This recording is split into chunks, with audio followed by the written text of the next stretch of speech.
മാരിയെന്ന വീട്ടമ്മ ഇന്ന് ആനയാക്രമണത്തിൽ കൊല്ലപ്പെട്ട ചിന്നക്കനാൽ മേഖലയിൽ വീണ്ടും കാട്ടാനകളുടെ സാന്നിധ്യം എന്നുള്ളതാണ് തത്സമയ ദൃശ്യങ്ങളാണ് ഇപ്പോൾ മാതൃഭൂമി ന്യൂസ് കാണിച്ചുകൊണ്ടിരിക്കുന്നത്. രണ്ടാന ആ പ്രദേശത്ത് നിലയുറപ്പിച്ചിരിക്കുന്നു. ആനകളെ തുരത്താൻ വേണ്ടി വനപാലക സംഘം കിണഞ്ഞ് പരിശ്രമിക്കുന്ന തത്സമയ ദൃശ്യങ്ങളിലേക്കാണ് നമ്മൾ പോകുന്നത്. പല സംവിധാനങ്ങളും ഈ പ്രദേശത്തേക്ക് കൊണ്ടുവരുന്നു. രണ്ടാനകളെ ജനവാസ മേഖലയിലേക്ക് ഇറങ്ങാതിരിക്കാൻ വേണ്ടിയുള്ള പരിശ്രമമാണ് ഇപ്പോൾ വനപാലക സംഘം, വനം വകുപ്പ് സംഘം നടത്തിക്കൊണ്ടേയിരിക്കുന്നത്. ഇന്ന് രാവിലെയാണ് 35 വയസ്സുള്ള മാരി എന്ന സ്ത്രീ സിംഗണ്ടം ഭാഗത്ത്, സൂര്യനെല്ലി ഭാഗത്ത് പുലർച്ചെ മൂടൽമഞ്ഞിൽ റോഡിലൂടെ നടന്നുപോയ സ്ത്രീ കാട്ടാനാക്രമണത്തിൽ കൊല്ലപ്പെടുന്നു. ഒപ്പമുണ്ടായിരുന്ന മകൻ വളരെ ഗുരുതര പരിക്കുകളോടെ ഇപ്പോൾ ആശുപത്രിയിൽ ചികിത്സയിലാണ്. ഈ പ്രദേശത്താണ് ഇപ്പോൾ ഭീതി വിതച്ചുകൊണ്ട് വീണ്ടും കാട്ടാനകളുടെ സാന്നിധ്യം എന്നുള്ളതാണ് തത്സമയ ദൃശ്യങ്ങൾ ഇപ്പോൾ നമ്മൾ കണ്ടുകൊണ്ടിരിക്കുന്നു. റോഡാണ്. ആ വഴിയിലേക്ക്, ജനവാസ മേഖല, ആ വഴിയിലേക്ക്, റോഡിലേക്ക് ഇറങ്ങിക്കഴിഞ്ഞാൽ, ജനവാസ മേഖല എന്ന് പറഞ്ഞത് അതുവഴി വാഹനങ്ങൾ ഒരുപാട് കടന്നു പോകുന്ന ഒരു മേഖലയാണ്.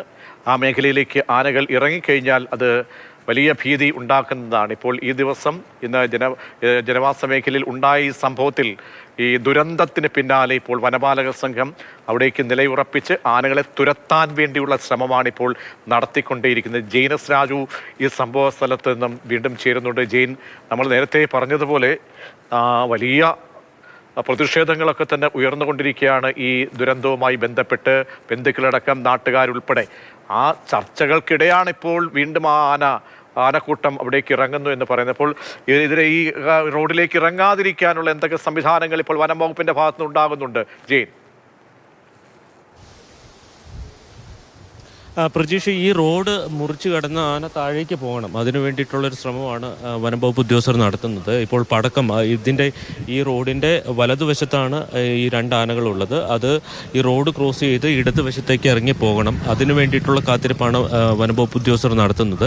കാരണം ഇതിൻ്റെ താഴത്ത് വശത്താണ് കുറച്ചുകൂടി ജനവാസ മേഖല കുറഞ്ഞ പ്രദേശമുള്ളത്. കൂടാതെ ഇപ്പോൾ ആന നിൽക്കുന്നത് ഈ പാതയോരത്തിന് സമീപത്താണ്. അതുകൊണ്ട് തന്നെ ആനയെ പടക്കം പൊട്ടിച്ചും മറ്റും അവിടെ നിന്ന് ഡ്രൈവ് ചെയ്ത് താഴേക്ക് എത്തിച്ച് വേണം ഈ ജനവാസ മേഖലയിൽ നിന്ന് നീക്കം ചെയ്യാൻ. നമ്മളിപ്പോൾ കാണുന്ന ഈ റോഡുണ്ട്, ഈ റോഡിൻ്റെ വലതുവശത്താണ് ഇന്ന് രാവിലെ കാട്ടാന ആക്രമണം ഉണ്ടായത്. ഈ റോഡിൻ്റെ ഇടതുവശത്താണ് ഈ കാട്ടാന ആക്രമണം ഉണ്ടായത്. അതായത് ആ കാണുന്ന വളവുണ്ട്, ആ വളവിന് തൊട്ട് താഴേക്ക് ഈ ആളുകൾ, വീടുകൾ, കോളനി പോലെ അല്ലെങ്കിൽ ഉന്നതി പോലെ ഒരു സ്ഥലമാണ്. അവിടെ നിന്ന് താഴത്തുനിന്ന് മേളിലേക്ക് കയറി ഈ പ്രധാന റോഡിലേക്ക്, ഇപ്പോൾ നമ്മൾ ഈ ദൃശ്യങ്ങളിൽ കാണുന്ന റോഡിലേക്ക് എത്തുന്നതിന് വേണ്ടിയിട്ടാണ് മാരിയമ്മൾ മകനുമായിട്ട് എത്തിയത്. ആ സമയത്താണ് ഈ ആനയുടെ ആക്രമണം ഉണ്ടായത്. രാവിലെ സമയമായതുകൊണ്ട് തന്നെ നല്ല മൂടൽമഞ്ഞുണ്ടായിരുന്നു. പകൽ പോലും, അതായത് ഉച്ചയ്ക്ക് പോലും ചില സമയങ്ങളിൽ കടുത്ത മൂടൽമഞ്ഞ് ഉള്ള ഒരു പ്രദേശമാണ് ചിന്നക്കനാൽ സൂര്യനെല്ലി മേഖല എന്ന് പറയുന്നത്. അതുകൊണ്ട് തന്നെ സമീപത്ത് ആന ഉണ്ടായിരുന്നത് ഈ സ്ത്രീയും മകനും അറിഞ്ഞിരുന്നില്ല. അങ്ങനെയാണ് ആനയുടെ മുന്നിൽപ്പെടുകയും ഈ ആക്രമണം ഉണ്ടാവുകയും ചെയ്തത്.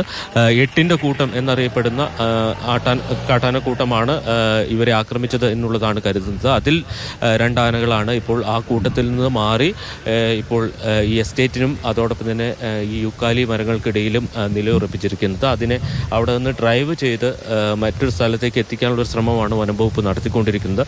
വനം വകുപ്പിൻ്റെ RRT സംഘമാണ് ഇപ്പോൾ ഇവിടെ എത്തിയിരിക്കുന്നത്. വളരെ സങ്കീർണമായിട്ടുള്ള ഒരു സ്ഥിതിയാണ്. അല്പസമയം മുമ്പ് ഇതുമായി ബന്ധപ്പെട്ട ഒരു യോഗം പഞ്ചായത്തിൻ്റെ ഓഫീസിൽ ആരംഭിച്ചിട്ടുണ്ട്. ആ യോഗത്തിൻ്റെ പ്രധാന അജണ്ട എന്ന് പറയുന്നത് ഈ പ്രശ്നം പരിഹരിക്കുക എന്നുള്ളതാണ്. പ്രദേശത്ത് ആളുകൾ വലിയ പ്രതിഷേധത്തിലാണ്. അവർ ഈ മാരിയമ്മാളുടെ മൃതദേഹം ഏറ്റുവാങ്ങില്ല എന്ന നിലപാടിലാണ്. ശരി, ജെയിനാണ് വിവരങ്ങൾ നൽകിക്കൊണ്ടിരിക്കുന്നത്. അപ്പോൾ എന്താണ് ശാശ്വത പരിഹാരം? എത്രയോ ആന ആക്രമണങ്ങൾ നമ്മൾ കേട്ടതാണ്. വന്യജീവി ആക്രമണങ്ങൾ, കടുവ, പുലി, കാട്ടുപോത്ത്, പന്നി. അപ്പോൾ ആന ആക്രമണങ്ങളാണ് ഏറ്റവും കൂടുതൽ നമ്മെ ദുരന്ത ഭൂമിയിലേക്ക് എത്തിച്ചിരിക്കുന്നത് കേരളത്തിൽ. അപ്പോൾ എന്താണ് ഇനി നമുക്ക് പരിഹാരം എന്നുള്ളതാണ്